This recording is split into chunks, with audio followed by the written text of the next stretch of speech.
안녕하십니까. 조국혁신당 대변인 배수진입니다. 두 건의 브리핑을 하겠습니다. 윤 대통령이 직접 말하는 수밖에 없습니다. 용산 대통령실이 드디어 순직 해병 사건에서 윤 대통령의 지시를 인정했습니다. 순직 해병 사망 사고 직후 군을 질책했고 경찰 이첩을 두고 바로잡으라고 했다는 겁니다. 8월 2일 그날 통화에서 최상병 이야기는 없었다고 단언하면서도 다만 그날 무슨 대화를 했는지 알려줄 수는 없다고 했습니다.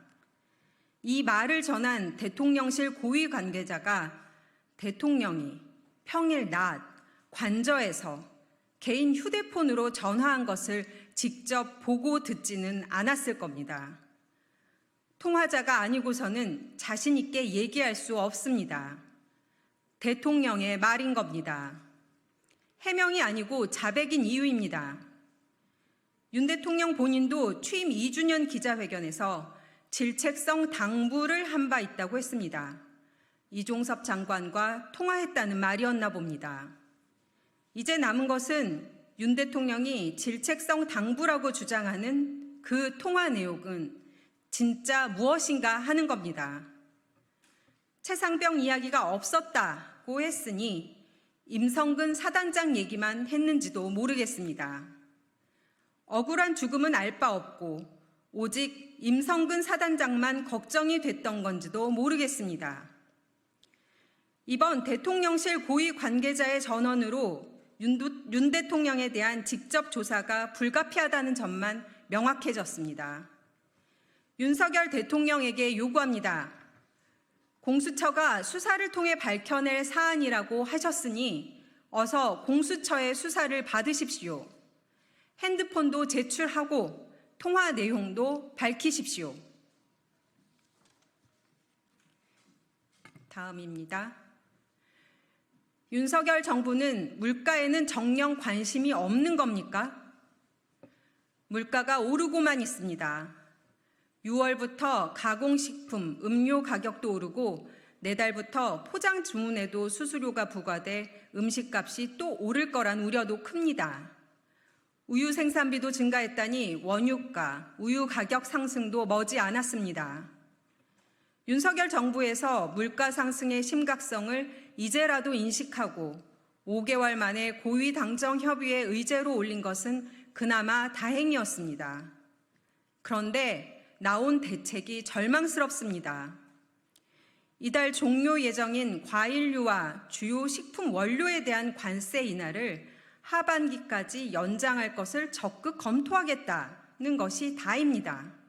그리고 식품 외식업계에 가격 인상 자제를 촉구하겠답니다.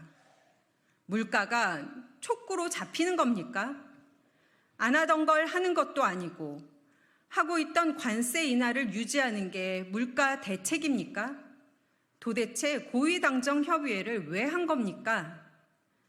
이런 엉터리 결과만 나온 이유는 뻔합니다. 고위당정협의회 모두 발언에서 한덕수 국무총리와 성태윤 대통령실 정책실장은 경제 상황이 회복되고 있다. 정부는 최선을 다했지만 성과 창출엔 다소 모자랐다. 수출이 큰 폭으로 증가하고 고용률 역시 최고치. 당정은 한 몸의 운명 공동체라는 물정 모르는 소리만 했으니까요. 정부의 인식이 이러하니 제대로 된 대책이 나올 리 만무합니다. 물가가 올라 노동자들의 실질 임금은 줄어들고 있습니다. 2022년, 2023년 2년 연속으로 실질 임금이 감소하였는데 올해 1분기도 소비자 물가지수가 3% 오르면서 실질 임금은 1.7% 감소했습니다. 국민은 갈수록 살기 힘든데 성과 창출 미흡이요? 실질 임금 감소가 윤석열 정부의 성과 창출입니까? 지난주 한 여론조사에서 대통령 지지율은 역대 최저 21%였습니다. 부정평가 이유 중 가장 큰 것이 15%를 차지한 경제, 민생, 물가입니다. 조국혁신당은 경고합니다. 윤석열 정부는 이 수치를 엄중히 받아들이십시오. 정부 여당은 한 몸 좀 그만 따지고 진짜 민생 살리는 일에 집중하십시오. 국민은 더 이상 참기 힘듭니다. 3년은 너무 깁니다. 이상입니다. 감사합니다.